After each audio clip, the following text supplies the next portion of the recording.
দেখেন, রাজনীতি একটা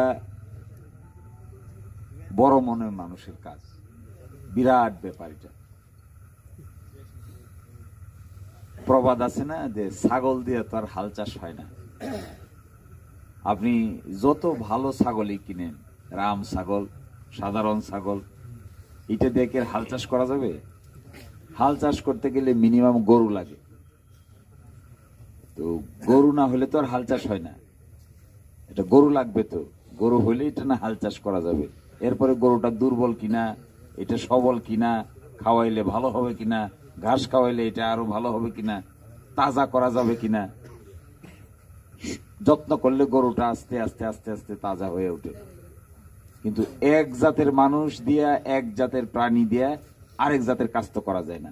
বিড়ালের কাজ তো আর কুকুর দেওয়া হবে না, কুকুরের কাজ তো আর বিড়াল দেওয়া হবে না, ছাগলের কাজ তো গরু দেওয়া হবে না, গরুর কাজ তো আর ছাগল দেওয়া হবে না। এটা খুবই স্বাভাবিক কথা।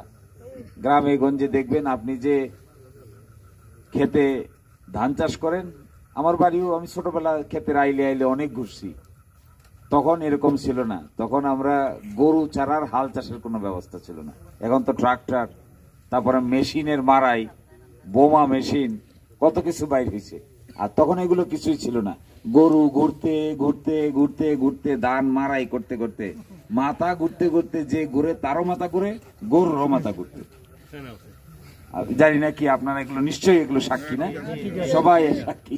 ঘুরতে ঘুরতে ঘুরতে ঘুরতে আমি দেখতাম যে লোক ঘুরে হেরেই মাথা ঘুরে। এক সময় আমি ছোটবেলা দেখছি সরিষা ভাঙায় না, সরিষার তেল, সরিষার তেল আছে এখনো, সরিষার তেল ঘুরতে ঘুরতে এক ফোঁটা এক ফোঁটা এক ফোঁটা করে বাইর হয়। এরপরে আর মানুষ পারে না, ঘোড়ার উপরে চাপাই দিয়ে ঘোড়ার চোখ বাইন্ধে দেয়। ঘোড়ার চোখ বাইন্ধে দিলে ঘোড়া ঘুরতে ঘুরতে ঘুরতে ঘুরতে সারাদিন ঘুরে হাফ লিটার সরিষার তেল, আধা কেজি সরিষার তেল। এখন মেশিনে দিলে একদিকে দেয়, আরেকদিকে সরিষার তেল বাইর হয়ে যায়।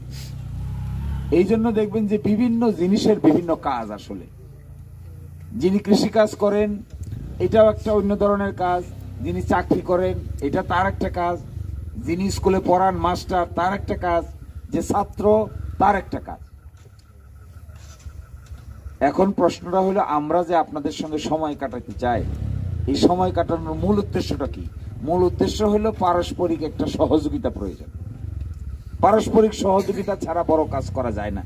একা বেশি দূর পথ চলা যায় না। কত আর চলবো? ওই ছোটবেলায় প্রবাদ পড়ছেন না, যেটা 10-এর লাঠি, এটা হলো 1-এর বোঝা। এই একটা একটা করে লাঠি নিলে এই 10টা লাঠি